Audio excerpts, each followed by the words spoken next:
The news spread through the galaxy like fire. Ancient humans had saved them all.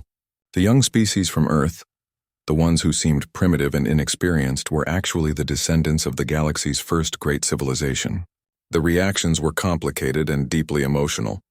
Some species wanted to worship humanity. Others felt ashamed that they had treated humans as children.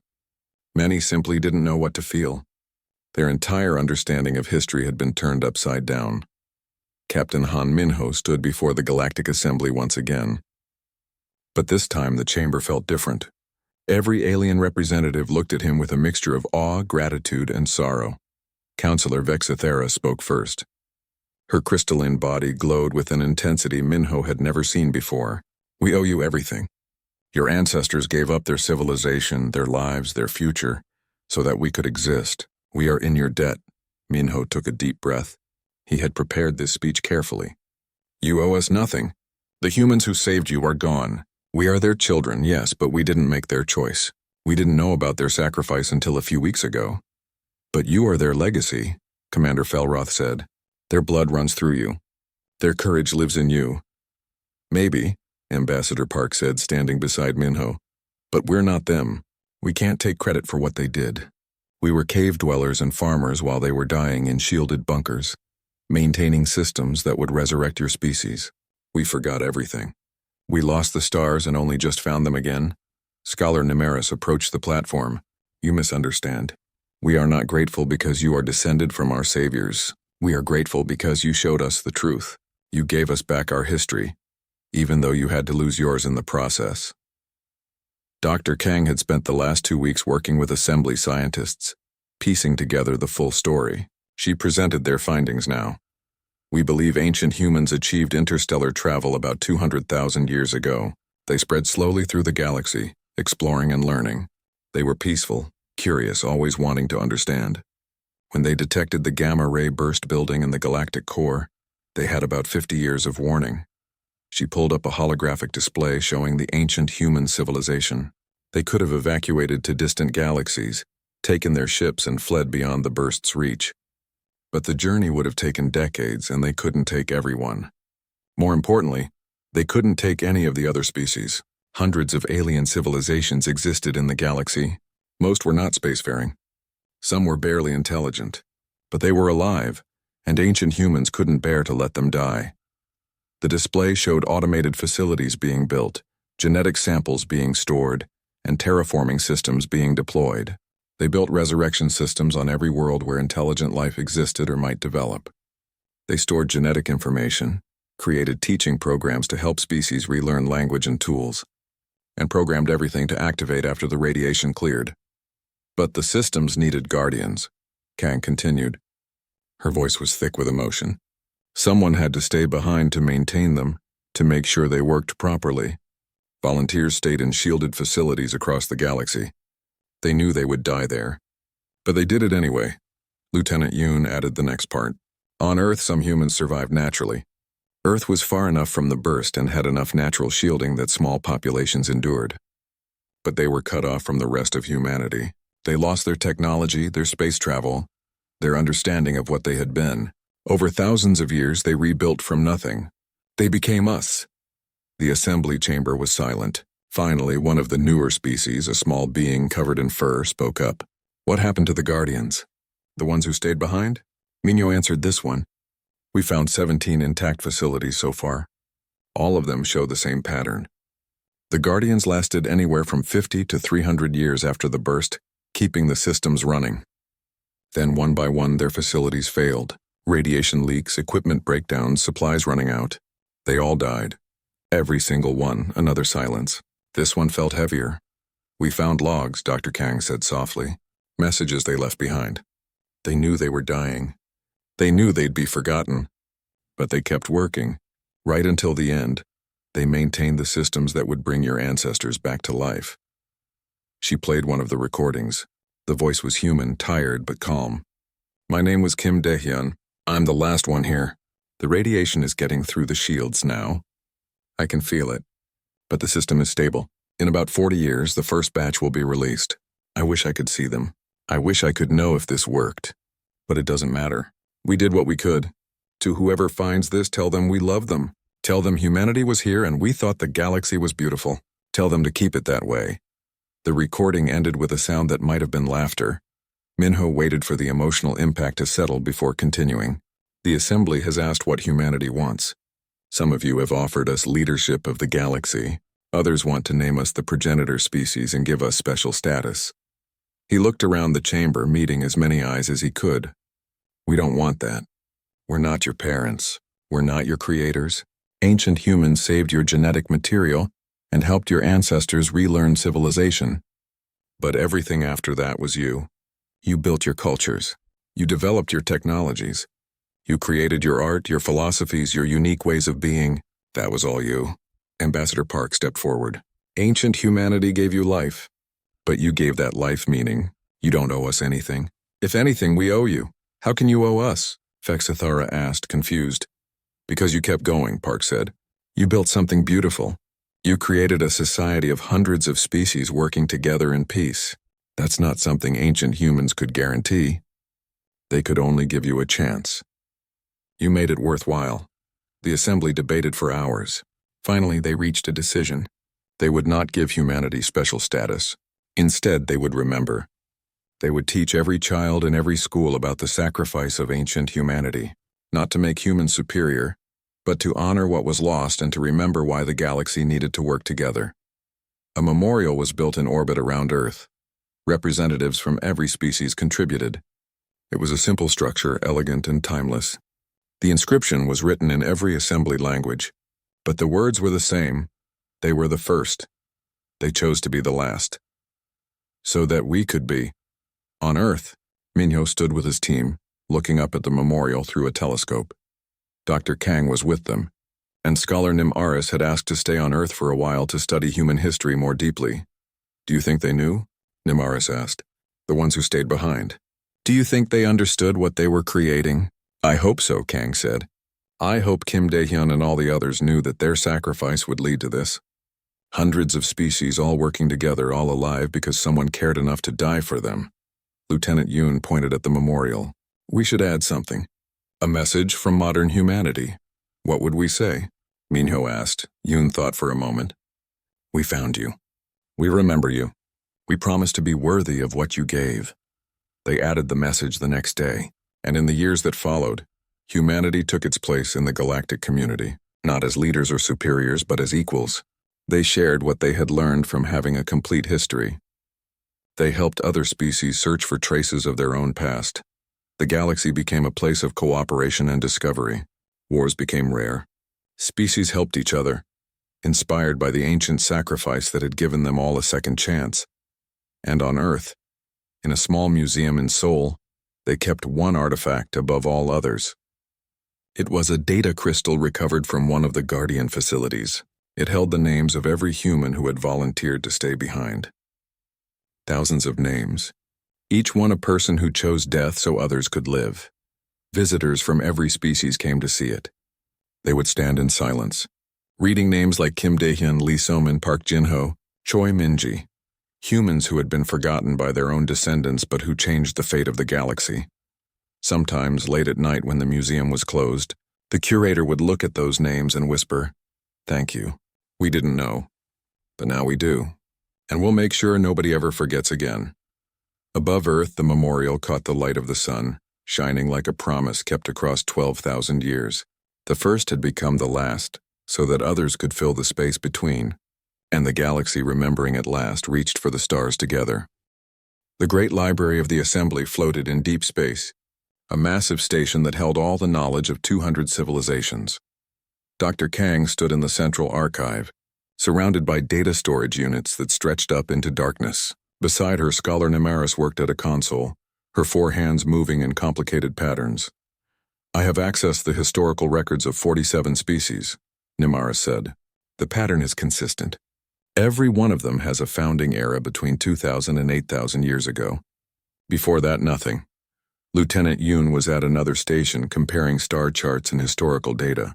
"It's not just the timing. Look at this. I've mapped all the homeworlds. They form a ring around the galaxy, all at roughly the same distance from the core." Captain Minho studied the display. The pattern was clear. Every civilization in the assembly lived in the galactic fringe. The inner regions were empty. Has anyone ever explored the core regions? He asked. Yes, Commander Felroth said. He had joined the research team, driven by a need to understand his own lost past. Military scouts have surveyed thousands of systems near the galactic center. They found planets that could support life, but all of them were dead or never developed life at all. Or something killed it, Kang muttered, working through data on her tablet. Ambassador Park entered the archive carrying a stack of old data crystals. I found something in the Cultural Exchange archives. Several species have creation myths that mention beings who came from the sky and taught them language, fire, and tool use. Myths are not evidence, Felroth said. No, but they're consistent, Park argued. The Draken have legends of sky teachers. The Luminar have stories of ancient guides. Even the Vryn, who pride themselves on logic, have folk tales about helpers who appeared when their people were primitive. Nimerus stopped working. We always dismiss these stories as myth. Every culture has legends of gods or ancestors who helped them. But what if they weren't gods? What if they were real? Real people who helped jumpstart civilizations after the catastrophe? Kang said. That would explain the sudden appearance of advanced knowledge. But who were they? Where did they come from? Yoon suddenly gasped. I found something. Look at this. She pulled up a stellar event database. Approximately 12,000 years ago, there was a massive gamma-ray burst from the galactic core. It was one of the most powerful events ever recorded in the Assembly's astronomical data. Minho felt his heart race. How powerful? Powerful enough to sterilize any planet within 20,000 light-years of the core. The radiation would have destroyed all surface life, corrupted electronic systems, broken down complex molecules. Anything not heavily shielded would have been killed. Earth is 40,000 light-years from the core, Kang said. We would have been at the edge of the danger zone. And the assembly homeworlds are all between 30 and 50,000 light-years out, Yoon continued. Far enough to survive, but close enough to be affected. Felroth was pacing now, his warrior's mind working through the tactical implications. So this burst happens. It kills everything in the inner galaxy, but life in the outer fringe survives, buried underground in the oceans anywhere with natural shielding. But it also destroys all evidence of previous civilizations, Nimerus added. The radiation would have degraded fossils, destroyed ancient structures, corrupted the geological record. It would have created the silence, Park shook her head. But that doesn't explain why all of you appeared as fully formed civilizations just a few thousand years later. Evolution doesn't work that fast. Even if some species survived underground, it would take millions of years to re-evolve intelligence. Unless they were helped, Kang said quietly, unless someone deliberately accelerated the process. The team worked through the night, pulling together pieces of evidence from a dozen different fields. Yoon found references to strange artifacts on various homeworlds, objects that predated the founding eras but couldn't be explained. Felroth accessed military surveys of ancient ruins that had been dismissed as natural formations. Park discovered linguistic patterns suggesting that many assembly languages shared a common root, despite evolving on different worlds, and then Kang found the symbol. Look at this, she said, projecting an image in the center of the room. It was a simple design carved into stone. It showed a circle with 3 curved lines inside it. This was found at an ancient ruin on the Draken homeworld. Military surveyors recorded it 50 years ago but never identified what it meant. I've seen that before, Yoon said. She pulled up another image. Here, this is from a site on the Luminar homeworld. The exact same symbol. Over the next hour, they found it again and again. On 12 different homeworlds in ruins that predated the founding eras, the same symbol appeared. Always carved in stone, always in places that seemed important. It's a marker, Minho said. Someone put these symbols here deliberately. But who? Nimerus was searching the human historical database. Wait, I'm finding similar symbols in your archives here. She pulled up an image of ancient human artwork dated to 12,000 years ago. The same circle, the same 3 lines, but there was a difference. On the alien worlds, these marks represented the beginning of their history. On Earth, they were just another artifact in a much longer story. Someone was on all these worlds 12,000 years ago, Kang said, including Earth. But for us, it was just a moment in our ongoing history. For everyone else, it marked the start of everything. Felroth growled softly. Then who? Who had the ability to travel between worlds 12,000 years ago? The assembly didn't exist yet. None of our civilizations had space travel.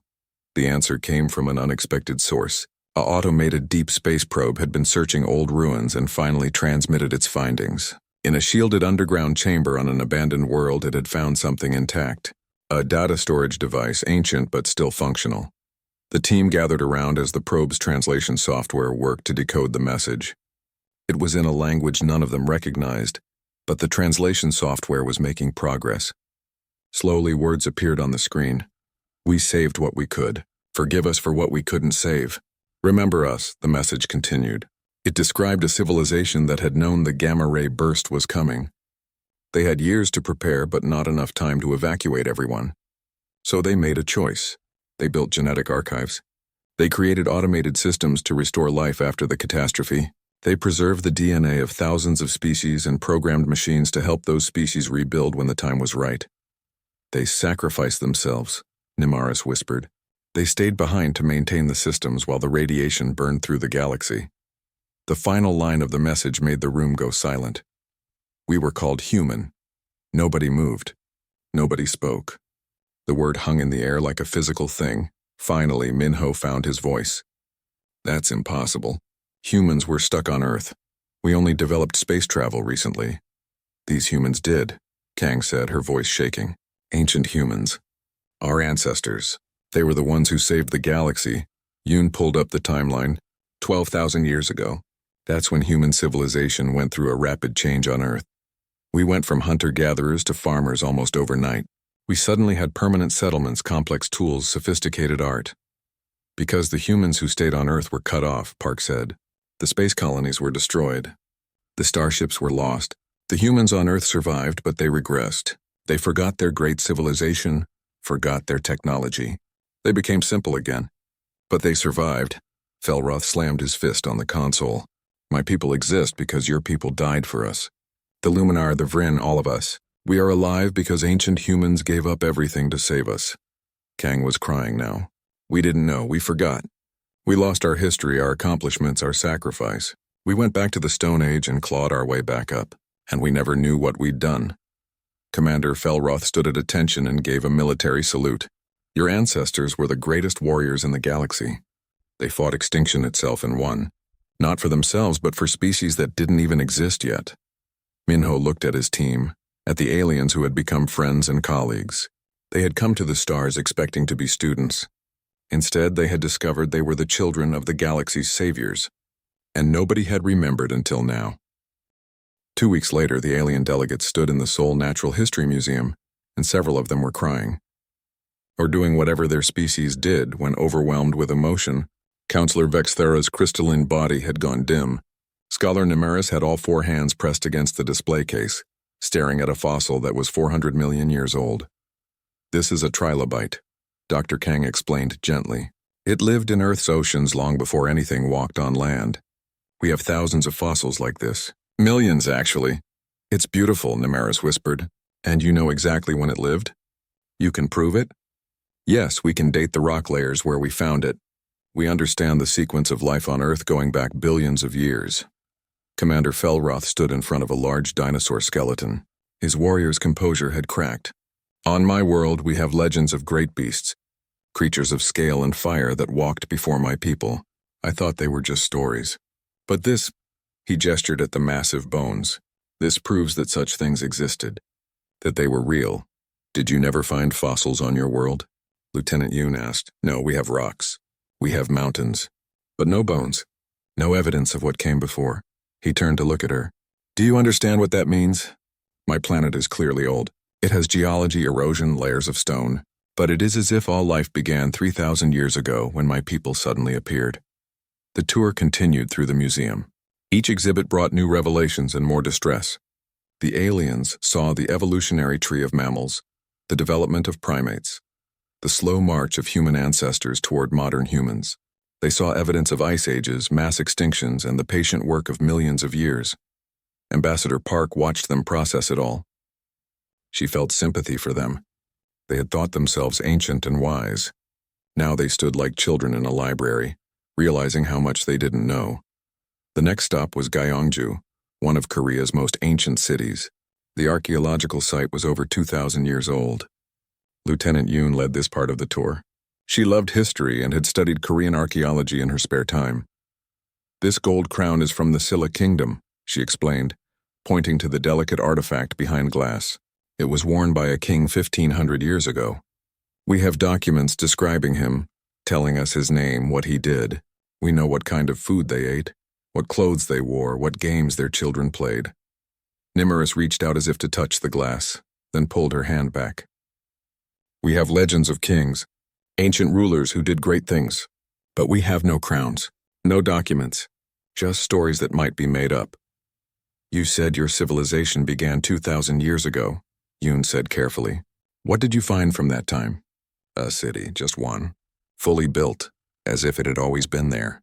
Inside we found the first written records of my people. They described the city, named it, but they never said who built it. It is as if we woke up one day in a city we didn't remember making, speaking a language we didn't remember learning." Park joined them. "That must be terrifying, not knowing where you came from." "It was normal," Nimaris said, "until we met you. Now it is terrifying."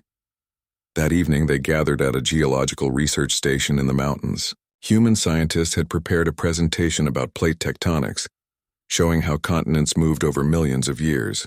They explained volcanic activity, mountain formation, the creation of ocean floors. One of the scientists, Dr. Baek Jiwoo, pulled up a cross-section of Earth's crust. "This is what we call the geological record. Each layer tells us something about Earth's past. This layer here is from the extinction event that killed the dinosaurs 65 million years ago. We can see the evidence of the asteroid impact in the rock itself." Vexthara stepped closer to the display. "You can read time in stone." "Yes, exactly," Dr. Beck said, pleased. "The rocks remember everything." "Our rocks remember nothing," Vexthara said quietly. "We have geology. We have layers, but they tell us no story. The isotope ratios are wrong. The sediment patterns make no sense. It is as if our planets were reset somehow." The room went silent. Captain Minho felt the pieces of the puzzle moving in his mind, but they hadn't clicked together yet. That night, over dinner in a traditional Korean restaurant, the breakthrough came. They sat on the floor around a low table sharing food.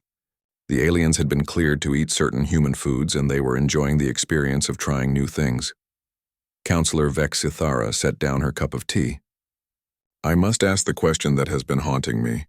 What if we are not ancient? What if all our civilizations are young and we simply don't remember being young?" "What do you mean?" Minho asked. "What if something happened that made us forget? What if there was a catastrophe so complete that it erased not just our history but the evidence of our history? And then somehow we started again?" Commander Felroth shook his head. "But we are not starting from nothing. My people knew how to build cities, how to forge metal, how to write. This knowledge had to come from somewhere." "Unless someone taught you," Dr. Kang said slowly. "Unless someone helped your species rebuild after the catastrophe." Park leaned forward. "Or here's another thought. What if the catastrophe didn't affect Earth? What if we're not the young species who got lucky? What if we're the old species who survived?" The words hung in the air. Nobody spoke. Nobody breathed. Finally, Nimaris broke the silence. "You're suggesting that humanity existed before the silence? That you're older than all of us?" "Think about it," Kang said, her excitement growing. "Earth is in the far galactic fringe.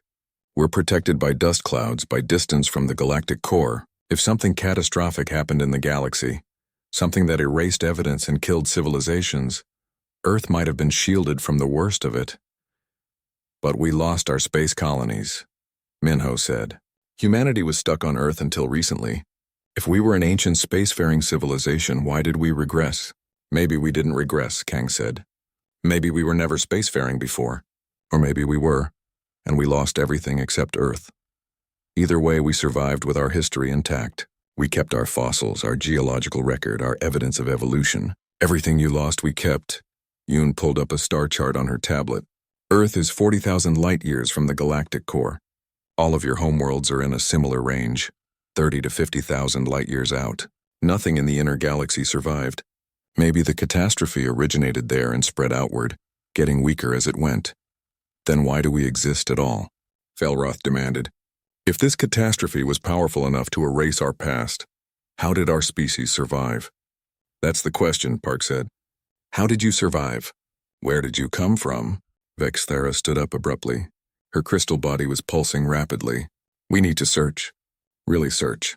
We have accepted the silence for too long. If there are answers, we will find them. And I think humanity must help us look, because you are the only ones who remember what it's like to have a past. Over the next few days, plans were made. A joint research team would explore ancient sites across the galaxy. They would look for clues, for patterns, for anything that might explain the silence and why Earth was different. On the last night before the mission launched, Minho found Kang standing on the museum balcony, looking at the stars. "Do you really think we're older than them?" he asked. She didn't answer right away. "I think something happened that they don't remember. And I think when we find out what it was, we're going to discover something about humanity that we never knew. Something that explains why we're still here when so much of the galaxy forgot itself." "That's not an answer." She smiled. "No, but it's the beginning of one." The alien flagship was called the Eternal Light. Though that was just the closest human translation, Captain Han Minho and his team waited in a guest chamber while the aliens held their emergency council meeting. The room was beautiful but strange. The walls seemed to breathe and the furniture adjusted itself to fit whoever sat in it. "They've been in there for 3 hours," Lieutenant Yoon said. She was pacing, something she did when she was nervous. What could they be talking about for 3 hours? "Us," Dr. Kang said simply. She sat cross-legged on the floor, reviewing data on her tablet. "More specifically, our history. I think we scared them." Ambassador Park stood by the window looking out at Earth below. "We didn't do anything wrong. We just told them the truth about our past." "Maybe that's what scared them," Minho said. Finally, the door opened. Scholar Nim Aris entered first. She looked tired, if that was the right word for an alien. Her skin had lost some of its color, and her forearms hung limply at her sides. "They are ready for you," she said quietly. The council chamber was enormous. Representatives from dozens of species sat in a circle around a central platform. Minho and his team were led to that platform. He felt like a specimen being examined. Counselor Vexithera spoke first. Her crystalline body pulsed with light. "Humans of Earth, we apologize for the delay. We have been discussing your presentation and we have questions. Important questions. We're happy to answer anything," Park said. Vexthara seemed to gather herself. "You said you have continuous evidence of your species going back 300,000 years. Evidence of life on your world going back billions of years." "This is correct?" "Yes," Kang said, "and you can prove this? You have physical evidence, not just stories or legends?" Kang looked confused. "Of course. Mountains of evidence. Fossils, geological layers, ice core samples, genetic data. We can show you everything." A murmur ran through the assembled aliens. Some made sounds of distress. Others sat in stunned silence. Commander Felroth stood. His scaled body was tense. "Then you are unique in the galaxy. Every species in this room has the same problem. We have legends and myths going back thousands of years. But physical evidence? Archaeological proof of our ancient past? It does not exist." "I don't understand," Minho said. "How is that possible? Life doesn't just appear. Civilizations don't spring up overnight." "We know that," Namaris said. Her voice was strained. "We have always known it made no sense, but we had no explanation. The Assembly's historians call it the silence. Beyond a certain point in our past, everything goes dark. No records, no artifacts, no fossils, nothing." Another alien spoke up. She was from a species that looked like flowing water held in a force field. "My people have been searching for our origins for 2,000 years. We have found nothing before the founding of our first city. It is as if we simply appeared one day, fully formed, speaking a language we cannot explain, learning, using tools we have no memory of inventing." "But you must have evolved," Kang said. "Evolution takes millions of years." "You can't just skip that, we know," Vexthera said. "That is why your presentation disturbed us so deeply. You have what we all lost, or what we never had. We do not know which is worse." Minho felt the weight of the moment. He chose his words carefully. "When did this silence begin? Is there a pattern?" Vexithera gestured, and a holographic display appeared in the center of the chamber. It showed a timeline. "This shows the founding dates of every known civilization in the Assembly. The oldest is my people, the Luminar. Our records begin 8,000 years ago.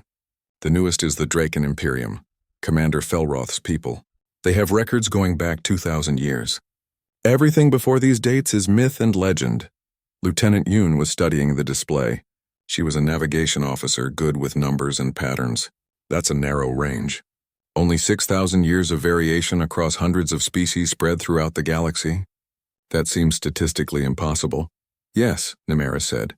We have always known it was strange. But without another example to compare to, we assumed it was simply how things were. Now you come along with your continuous history, your fossil records, your evidence of slow evolution over millions of years. You are the exception, which means something happened to the rest of us. What could make entire civilizations forget their past? Park asked. Felroth growled softly. War, disease, natural disaster. We have theories but no proof. The silence took our history and left us only questions. An idea was forming in Minho's mind. A terrible idea. Counselor Vexithera, may I ask a question? Of course. Where in the galaxy is Earth located? Vexithara looked puzzled. You are in the galactic fringe, one of the outer arms, far from the core. And where are all of your homeworlds? The planets where your species first evolved? The alien council chamber went silent. Namaris's eyes went wide. Also in the fringe, she whispered. All of us. Every single species in the assembly. We are all from the outer regions of the galaxy. Why? Yoon asked. With all these species, shouldn't some of them be from closer to the center? Vexithara's light patterns moved frantically. There are no civilizations in the inner galaxy. We have explored those regions. We found worlds that could support life, but they are empty. Dead. We always assumed they simply never developed life. Kang stood up abruptly. Or something killed it. Something that happened in the inner galaxy and spread outward. But maybe it didn't reach all the way to the fringe. Or maybe it was weaker by the time it got here. What are you suggesting? Felroth asked. I'm suggesting that something catastrophic happened in this galaxy's past.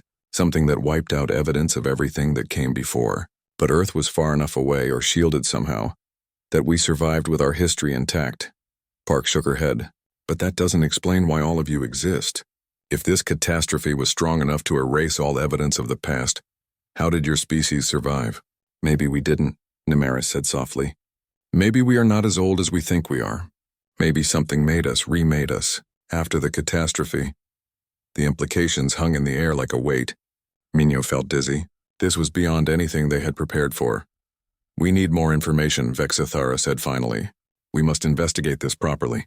Captain Minho, would humanity be willing to work with us? To help us understand what happened? Yes, Minho said without hesitation. If something happened to your past, you deserve to know the truth. Then we propose a joint research mission, Vexithara said. Human and assembly scientists working together.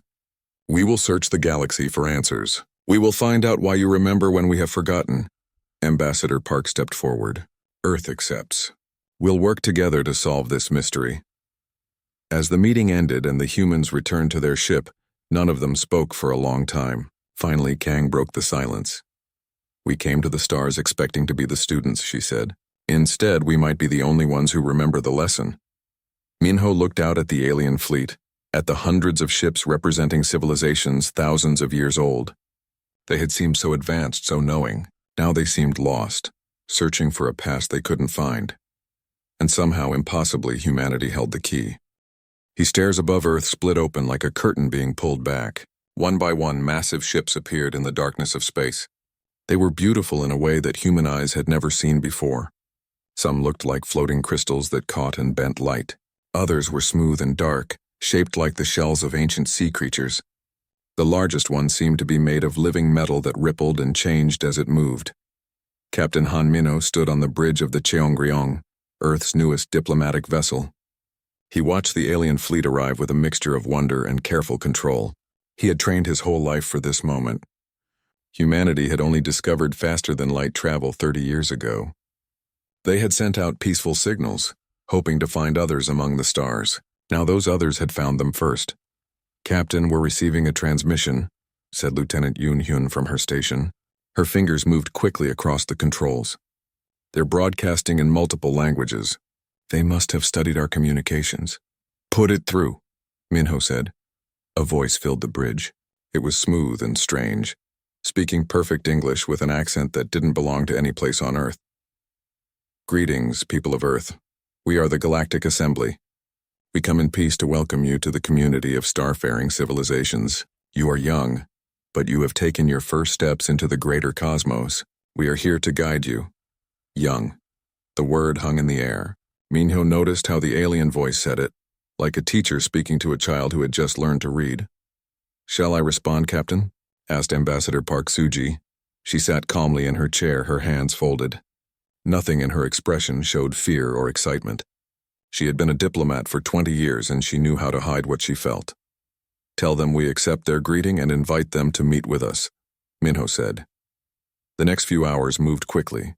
The alien ship sent down smaller craft to Earth's orbital station. Security protocols were established. Translators were tested. Finally, the moment came.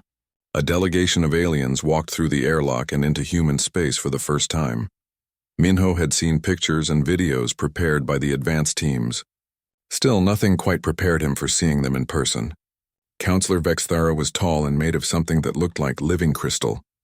Light moved through her body in patterns that might have been thoughts or emotions. Commander Felroth was covered in dark scales and stood on two powerful legs. His eyes were sharp and intelligent, constantly scanning the room like a soldier looking for threats. The third alien introduced herself as Scholar Nimaris. She was smaller than the others, with soft gray skin and 4 arms that she used to gesture as she spoke. Her large eyes seemed kind and curious. "Welcome to the Cheongryong," Minho said. He bowed slightly, a gesture of respect. "I am Captain Han Minho. This is Ambassador Park Suji and our science officer, Dr. Kang Nari." Dr. Kang stepped forward. She was younger than the others, barely 30, but she had 3 degrees in xenoarchaeology, ancient history, and linguistics. She had practically been born to meet aliens. "It's an honor to meet you," she said. Vexthara made a sound like wind chimes. Their translation devices turned it into words. "The honor is ours. It is always exciting to meet a newly emerged species. You have so much to learn, so much growing ahead of you." There it was again, that tone like they were children. The first meeting was formal and polite. The aliens explained how the assembly worked. There were over 200 member species, they said. Some had been traveling the stars for thousands of years. The assembly maintained peace, shared technology, and helped young species like humanity learn how to be proper members of the galactic community. "We offer you junior membership," Vexithara explained. "Your species is so new to space travel. Only 300 years since your industrial revolution, yes? You will need guidance." Ambassador Park smiled. "We appreciate your offer. Perhaps you would like to learn about us as well. We have prepared cultural exchanges." Over the next few days, humans and aliens shared information. The aliens were fascinated by human art and music. They seemed surprised by how much variety existed in human culture.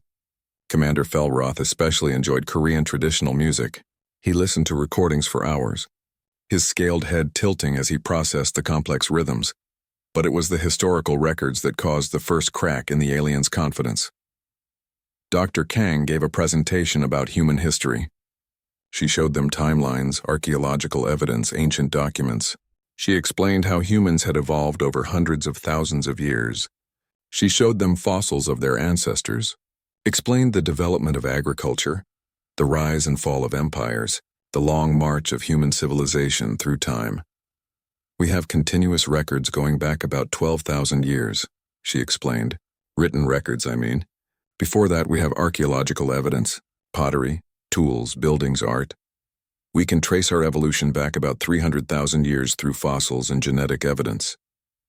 The room went quiet. Minho noticed the aliens exchanging looks. Scholar Nimaris's 4 hands had stopped moving. She stood very still. 300,000 years? Vexithara asked. Her crystalline body seemed to dim slightly. "You have evidence of your species going back that far?" "Well, evidence of our direct ancestors," Kang said. "If you want to go further back, we can trace life on Earth back about 3.5 billion years. We have a pretty complete picture of how life evolved on our planet." Felroth made a sound deep in his throat. "That is not possible." "I assure you it is," Kang said, slightly confused. "I can show you the evidence if you'd like. We have extensive fossil records, geological surveys—" "No," Nimaris interrupted. Her voice was soft but urgent.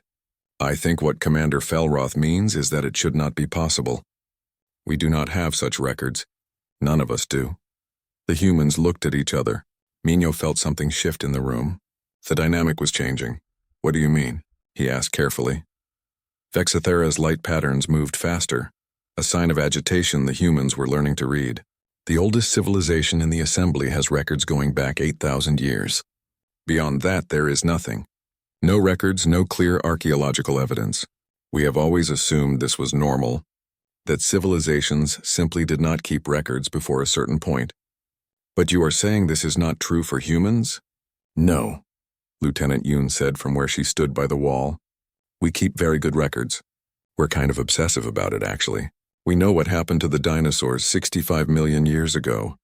Scholar Namaris dropped the data tablet she was holding. It clattered on the floor. Nobody moved to pick it up. We need to call a council meeting, Vexithera said. Immediately. This changes everything.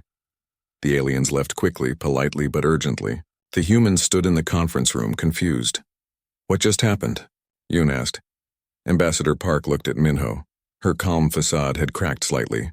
I think, she said slowly, we just stopped being the children in this relationship.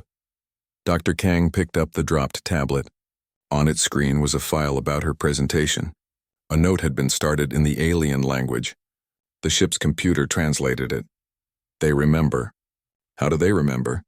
What does this mean? Minho walked to the window and looked out at the alien fleet. They had come to teach humanity about the galaxy. But somehow in the space of a few days they had become the ones with questions, and humanity, young and inexperienced as they were, might be the only ones with answers.